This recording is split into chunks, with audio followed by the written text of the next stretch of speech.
So for the next topic we will be discussing the array iteration. So iteration means going to each element in the array one by one. So before that, let's import our Numpy library. So import Numpy as np. So click on this play button here. So next we define a very basic one dimensional array. So array equal to np dot array of, inside this I am creating a Numpy array from a list. So I'm going to create a Numpy array with 5 elements. So to access the each element in the array, we can use the for loop. So for x in array, we going to print the x. As you can see, it displays the individual elements one by one. So let us now see how to iterate on a two-dimensional array. So let's create our two-dimensional array. So array of 2 is equal to numpy dot array. Inside this, I'm going to create a two-dimensional array.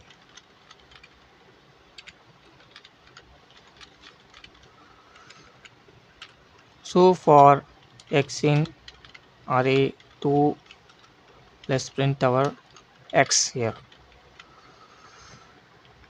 So it will iterate on each row in the two-dimensional array. So in order to access the individual elements, we need to use another for loop. For y in x, let's print our y. As you can see, it displays the individual elements one by one. So let us now see how to do this on a three-dimensional array. So array 3 is equal to np dot array of, I'm going to create a three-dimensional array here. So let's copy the elements from this and paste it here and paste it twice, and let's include this. So for x in array 3, let's print our x. So it will iterate to, let us now see the output here. As you can see, it iterates through the two dimensions, that is, this is one element and this is another element. So so let us now use here another for loop to access the each row. So for y in x, let's print y. It will print the each row one by one. As you can see, it prints the each row one by one. So let us now use another for loop to access the individual elements. So for z in y, let's print our z.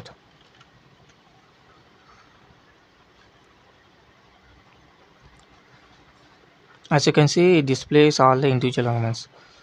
So instead of using multiple for loops for higher dimensional arrays, NumPy provides a very powerful function called nditer function.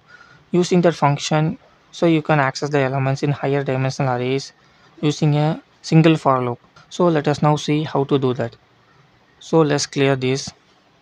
So for x in, we're going to access the nditer function, nditer. So inside this nditer, just pass the array variable name. So array 3, let's print our variable x. As you can see, it gives the same result but with using only one for loop.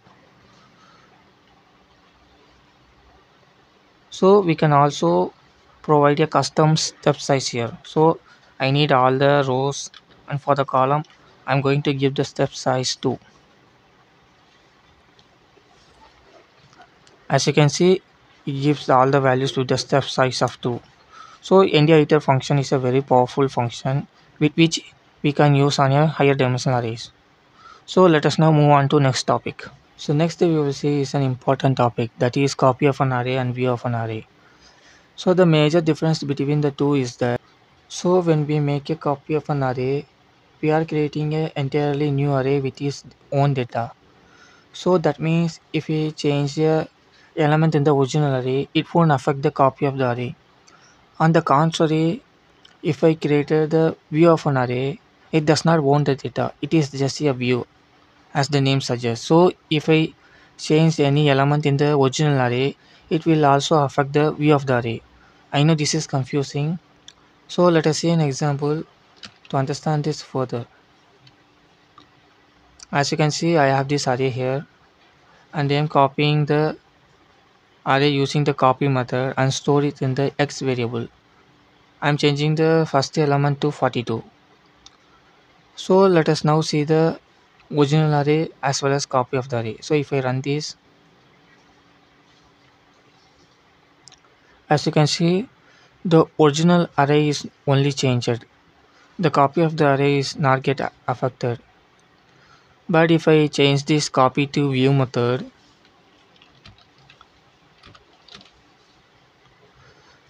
so let's also change to view array. As you can see, I only changed the element in the original array, but it will also affect the view of the array. As you can see, the element at the first index in the view array is also affected. So this is the major difference between copy and view of the array. So next we will see shape of the array. So shape of the array will give us the how many elements are present in each dimension. So I am having a one dimensional array here. So if I print the shape of the array now, it will give me the result 5 because this is a one dimensional array, right? So inside the one dimensional array I have 5 elements. But if I create a two dimensional array with the elements, right? Wait a minute. So let's create a two dimensional array.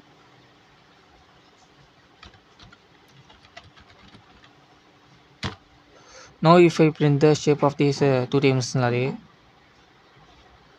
as you can see, 2 represents the it is a two dimensional array. So in each cell we are having 5 elements. So that's what this 2 comma 5 represents. So this is how we get the shape of an array using the shape attribute. So let us now discuss the next topic is reshaping. So for the definition of reshaping arrays, so I get here W3 school articles here. You can read it here. So reshaping means changing the shape of an array. So the shape of an array is the number of elements in each dimension. So by reshaping, we can add or remove dimensions or change the number of dimensions in each dimension. So let us see an example to understand this concept better. So I have this one dimensional array here with the elements of 12 elements. So I want to convert this into one 4-dimensional array within 3 columns. So how can I do that? So this is where reshaping comes into picture. So just to use the reshaping, we use the reshape method. So inside this just pass how many rows and columns you want. So I want this to be 4 rows and 3 columns. So let us now print the new array.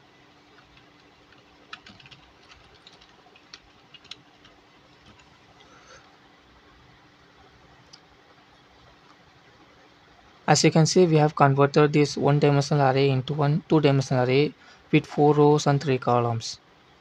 So now let us see how to reshape an one dimensional array into one 3-dimensional array. So I have this array here with 12 elements. So let us now see how to change this into one 3-dimensional array. So to change that one dimensional array into 3-dimensional array, just pass the 3 values. So the first value will be for the first dimension, and for the second value will be for the second dimension, and third value will be for the third dimension. So let us now print the new array and see what happens.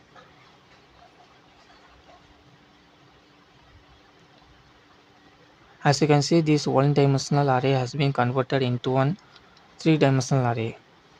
So now let us see how to convert this 2-dimensional array into one dimensional. So to do that, just print array of array dot reshape. Just pass -1 to this. It will convert an any 2-dimensional or 3-dimensional into one 1D, that is 1-dimensional. As you can see, it returns an 1-dimensional array.